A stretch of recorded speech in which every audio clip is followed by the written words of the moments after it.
2,000 years ago, on the dark and raging waters of Galilee, a miracle occurred that still echoes through eternity. But this is not just a story of the past. It is the story of every soul navigating the storms of life. And forthwith Jesus obliged his disciples to go up into the boat and to go before him over the water till he dismissed the people. And having dismissed the multitude, he went into a mountain alone to pray.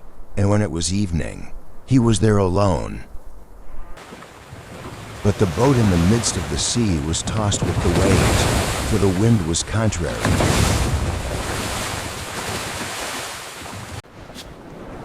And in the fourth watch of the night, he came to them walking upon the sea.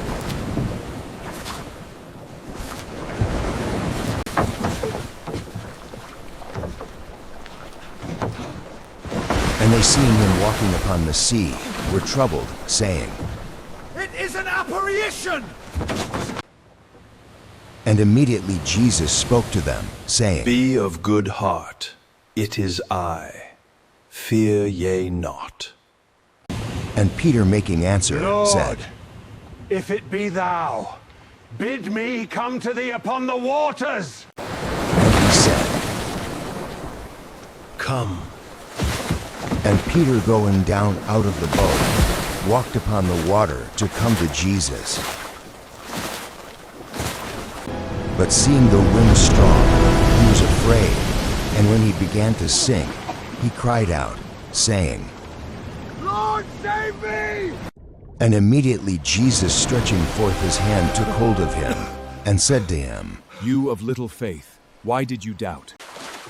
And when they were come up into the boat, the wind ceased.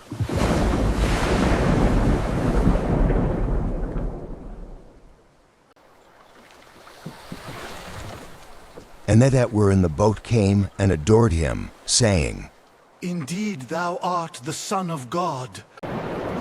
We have seen what happened on the water that night, but the deeper question remains, what does it mean for you? Let us now turn from the story to the soul, and listen to what these waters still whisper to us today. In 1st century Galilee, this lake was the very heart of life, feeding fishing villages like Capernaum and Bethsaida. Whole families depended on the night's catch, mending their nets by lamplight and learning to read the water. The boat was no mere vessel, it was livelihood, shelter, and the fragile boundary between a family and the deep. Sudden violent storms were common here, where cold winds rushed down the surrounding hills onto the warm water below. To cross by night was a calculated risk, undertaken only by men who knew this water intimately. As Witham notes, the Romans divided the night into 4 watches. The fourth ran from 3 until the first light of dawn. This was the darkest and coldest hour, when exhausted fishermen most longed for the daylight. St. Jerome observes the disciples had been tossed by the tempest almost the entire length of that long night. Here the gospel turns from mere history into the deepest questions of faith and our own human weakness. Jansenius says that everywhere Peter appears full of faith and love, ardent and bold beyond his very nature. Yet Jansenius adds, the very moment Peter looked back to himself and the wind, he began to sink down. St. Augustine teaches that no one receives the strength he needs unless he first feels he can do nothing. This is a Catholic reading. Faith fixed on Christ holds us above the very depths that would swallow us. We, too, sail through storms, illness, fear, grief, and loss, and feel the cold waters quietly rising around us. We step out bravely at first, yet the wind grows loud, and our courage drains as we look down. When we measure only our own strength, every wave seems stronger than the promise that quietly sustains us. The deep does not ask permission. It rises in sleepless nights, in waiting rooms, in silent and anxious hearts.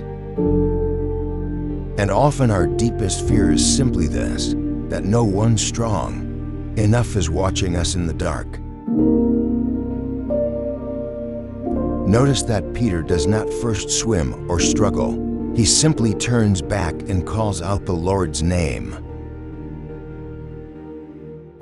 The same hand still reaches into our fourth watch, into the darkest and loneliest hour of the human soul.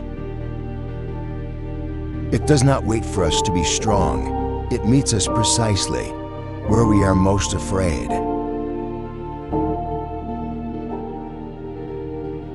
Tirinus reminds us that Christ leads the soul through every storm, safely to the harbor of eternal rest.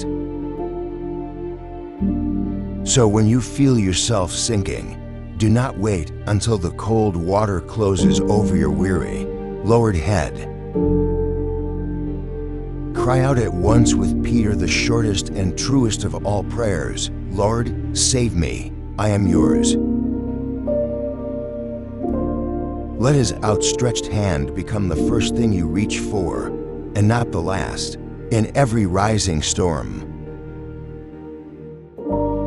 And may we, like the disciples, come at last to adore him and call him truly the Son of God.